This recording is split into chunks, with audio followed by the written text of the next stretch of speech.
কোনো তৃণমূল কংগ্রেসের মন্ত্রী নেতা অন্যায় করেনি, অন্যায় করবে না, অন্যায় হয় না। প্রসিডিয়াল মিস্টেক হয় কিনা সেটা তদন্ত সাপেক্ষ। কিন্তু পার্থদার ক্যাবিনেটে আমিও মন্ত্রী, যদি কোনো জায়গায় হয় তাহলে ততটা দায়িত্ব পার্থদা, ততটা দায়িত্ব আমারও। সুতরাং এটা একটা কালেকটিভ পরিবার আমাদের একটা যৌথ দায়িত্ব। আমি সেই ক্যাবিনেটের মেম্বার, আমি অন্যের ব্যাপারে জানি না। অঙ্কন ऐसे कैसे चलेगा? কালেকটিভ রেসপন্সিবিলিটি চুরির ক্ষেত্রে, টাকা তোলার ক্ষেত্রে, ঘুষ নেওয়ার ক্ষেত্রে কালেকটিভলি পার্থদাকে সবাই ডিফেন্ড করবে, আর এখানে কালেকটিভ রেসপন্সিবিলিটি নেবে না। আমি মেয়র, তো কি হয়েছে অঙ্কন?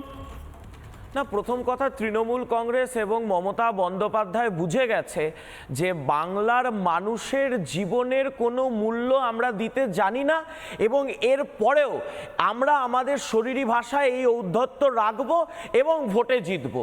এই যে পৌর এলাকা, পঞ্চায়েত এলাকা, আমার এলাকা নয় তোমার এলাকা, মমতা ব্যানার্জি এবং ববি হাকিমরা জানেন, সুজিত বসুরা জানেন যে পৌরসভা ভোট হবে, পঞ্চায়েত ভোট হবে, তখন আমরা ভোট লুট করে নেব, ওয়ান ডে ম্যাচ খেলবো, মানুষকে ভোট দিতে দেব না।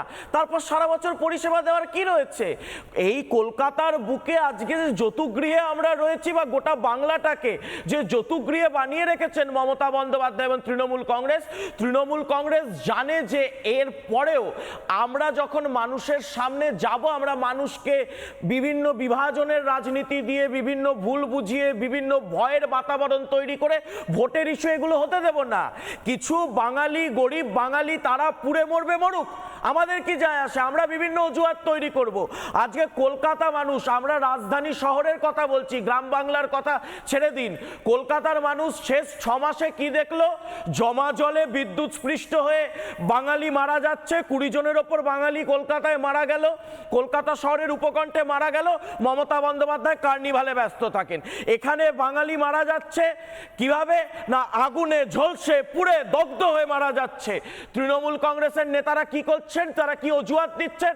আমরা প্রজাতন্ত্র দিবসে ব্যস্ত ছিলাম।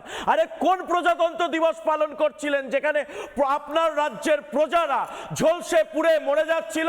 আপনাদের তো মানতে হবে, ওখানে তো সবাই বিজেপির ভোটার ছিল না, আপনাদেরও যারা ভোট দিয়েছিল, আপনাকেও যারা সমর্থন করেছিল তেমনও তো ছিল। আপনি বলছেন দমকল 39 ঘন্টা লাগলো পুরো আগুনটা নেভাতে, কারণ দমকলের মধ্যে আপনি দেখুন 16,000 শূন্য পদ, নিয়োগ হয়নি সেই 2014 সাল থেকে। আপনি বলছেন না দিদি পৌঁছায়নি, দিদি পৌঁছাবেন। আরে দিদি পৌঁছানোর কি দরকার রয়েছে? এই যে অবৈধ নির্মাণ চলছিল, এই যে এইখানে একটা অবৈধ জলাভূমিকে বুঝিয়ে অবৈধভাবে সেখানে গোডাউন চলছিল, দিদির দূতরা তো চলে গেছিল হাত পেতে তোলা নিতে। এখনো দেখুন দিদির দূতরা মাপঝোপ করতে শুরু করছে যে এই তো একটা আগুনে এলাকা পুড়ে গেছে, কারখানা ধ্বংস হয়েছে, এইখানে চলো সিন্ডিকেটের ব্যবসা কতটা খোলা যায়, সিন্ডিকেট, কাটমানি, তোলাবাজি নিজেদের মধ্যে এখন তৈরি হয়ে গেছে। আমাদের জীবনের মূল্য, বাঙালির জীবনের মূল্য তৃণমূলের কাছে নেই, জনপ্রতিনিধি নাই না। জনপ্রতিনিধি দেখুন অশোক দিনদাকে, দেখুন জনপ্রতিনিধি তার দায়িত্ব তিনি পালন করছে, ভয়ঙ্কর করছে না। শ্রেণী বিভাজন, ভয়ঙ্কর রকম শ্রেণী বিভাজন। কাল খেললে তখন প্রধানমন্ত্রী জন্মদিন পালন করছিলেন সিকিমে, সেটাও ঠিক আছে। কোনো ব্যাপার না, কবে পালন করেন রে ভাই? ব্যাপার না, না কোথায় মানে আপনি জানেন না, আপনি স্বরাষ্ট্রমন্ত্রী কতক্ষণে পৌঁছেছে, আপনি জানেন না, আপনি জানেন না, আপনার এখানকার এই ধরনের নির্মম নির্দয় মুখ্যমন্ত্রী গোটা ভারতবর্ষে নেই। মুখ্যমন্ত্রীর অখিলেশ বাঙালি প্রিয় নয়, যে বাঙালি ভোট দিয়েছে, যে বাংলার মুখ্যমন্ত্রী, তাদের পাশে না দাঁড়িয়ে কি বৈঠক করছেন অখিলেশ যাদবের সাথে? কি বৈঠক করছেন অখিলেশ যাদবের সাথে? দুজনকেই আমি থামাচ্ছি। আমি ঝন্টু। নানা ধরনের কন্টেন্ট দেখার জন্য লাইক করুন, শেয়ার করুন আমাদের ফেসবুক পেজ, সাবস্ক্রাইব করুন আমাদের ইউটিউব চ্যানেল। পাশাপাশি অন্যান্য ব্রেকিং নিউজের জন্য অবশ্যই চোখ রাখুন রিপাবলিক বাংলায়।